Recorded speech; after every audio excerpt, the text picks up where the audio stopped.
Shifting focus to the latest in the Bengal SSC recruitment scam, the Enforcement Directorate has submitted a charge sheet before a special PMLA court in Kolkata against former West Bengal Minister Partha Chatterjee and his aide Arpita Mukherjee in connection with the School Service Commission recruitment scam.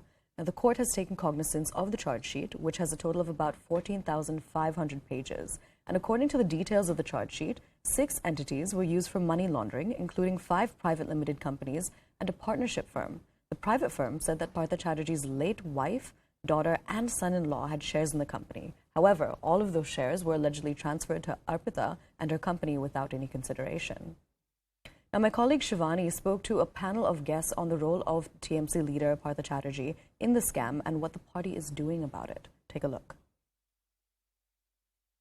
Is the TMC already in power in West Bengal trying to play victim with this resolution? Ultimately, these probes are taking place, many of them after legal sanctions from the Calcutta High Court. On what basis are you alleging that all of them are a figment of somebody's imagination? Because that's the only defense you can make to pass such a resolution. Both Sharda and Narda are also, the investigation into Sharda and Narda are also been conducted because of the Supreme Court's direction.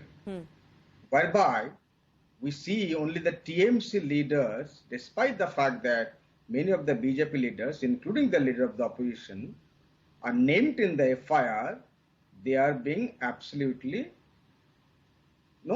left free by the ED and CBI.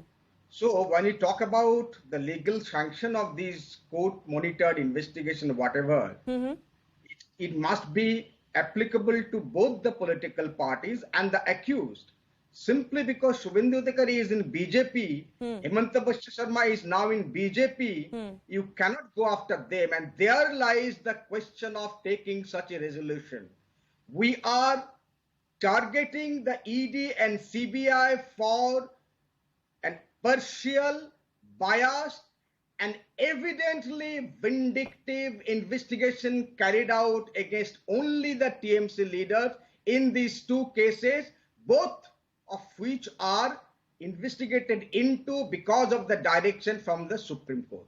Our stand is absolutely clear. An individual is even distantly found to be corrupt, action must be taken against him or her. And we have taken action against Partha Chatterjee, despite the fact that he is not even charge sheeted. Today he was charge sheeted. Yes. So apparently our action, our removal of Partha Chatterjee both from the party and from the cabinet, now apparently it was absolutely right. So if an individual like Shubhendu Adhikari, even at that point of time when he was in TMC, the charge sheet would have been filed, would have taken action. I think the main problem is TMC is trying to shy away from investigation.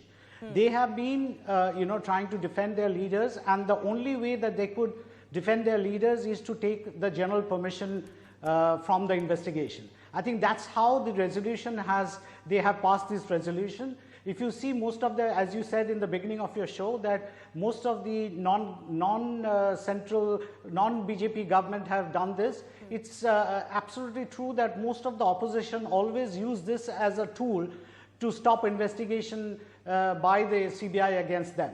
This is how they do it, and one of the reasons why there is no rule of law, the courts have to intervene in these cases. And as you have seen in West Bengal, in most cases the court actually then directs CBI investigations to take place, and based on which the CBI comes and does the investigation. Firstly, we are seeing a situation where ED and CBI have become frontals of the BJP ruling party. And why do I say that? Number one, in the past 8 years, we see more than 3,000 raids have been conducted.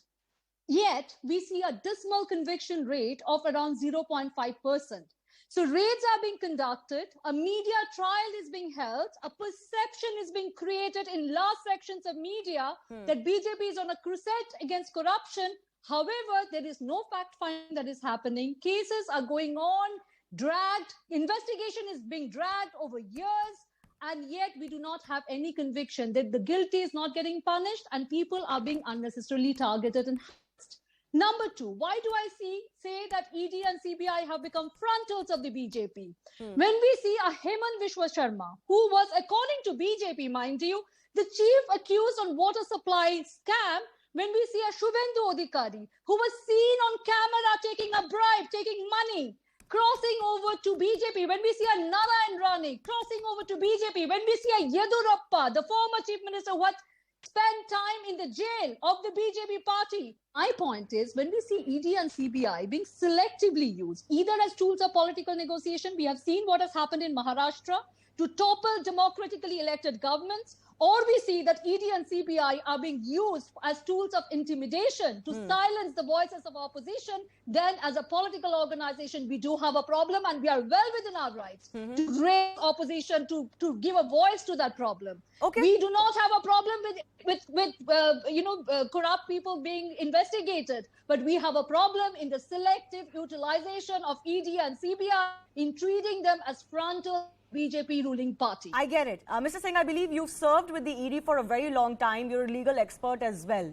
These charges that come in from the opposition today, that there is selectivity. That's the main premise. That you see that there are charges in the past against leaders who were with other parties. Today they're with the BJP. Those cases are not being pursued with the way, in the manner, the way the cases are being pursued, for example, against TMC ministers today. How do you respond to that as a former advisor of the ED? These charges are worth mentioning because of the reason that you must have seen that in the Partha Chatterjee and that lady, the ED people have recovered 50 crore rupees. Cash, yeah. How this money has come? And the ED can investigate only in those circumstances when a scheduled offence has been committed. Whether that is being investigated by CBI or local police, EOW or whatever it is, or Lokayuk police. But there must be a scheduled offence, and if scheduled offence is there, the ED gets power to investigate the offence of money I get that, laundering. sir. The issue is not their power. The issue is, are these agencies being misused? Yeah, I am telling you how it is wrong to say that these agencies are being misused because of the reason that they, under the law, my learned advocate who is sitting there, if they find that it is all vindictive, they could have approached to High Court under section 482 CRPC and get the matter quashed. And yet none of these cases have been quashed. To my mind, none of these persons... Yeah, that goes for the cases against the Gandhis, that goes for the cases against the other leaders. Manojit, ultimately the public will ask you the question, ek to ye paisa nikal kahan se raha hai logon ke ghar se? Right? All of these properties of Anubrata Mondal that also have come to light. I don't think anybody is looking innocent here. And secondly, then why don't they act if they believe that their cases are vindictive? इससे ज्यादा पैसा निकल ला सकती है. पहले तो red करो शुभेंदु अधिकारी के घर पे. And in the same FIR, sir, the ED advocate or former advocate was talking about, in the same FIR where he is named, you arrested 3 persons and you let off this person. Is this it is impartial investigation? What are we talking about? 3 of our leaders have passed away after the investigation. Sultan Ahmed, Tapas Pal, and another one. They passed away after the investigation. Subrata Mukherjee, very senior minister, very respected leader of this state, who was 78 years old man. He was arrested last year on the day of filing the charge sheet. What are we talking about? Okay,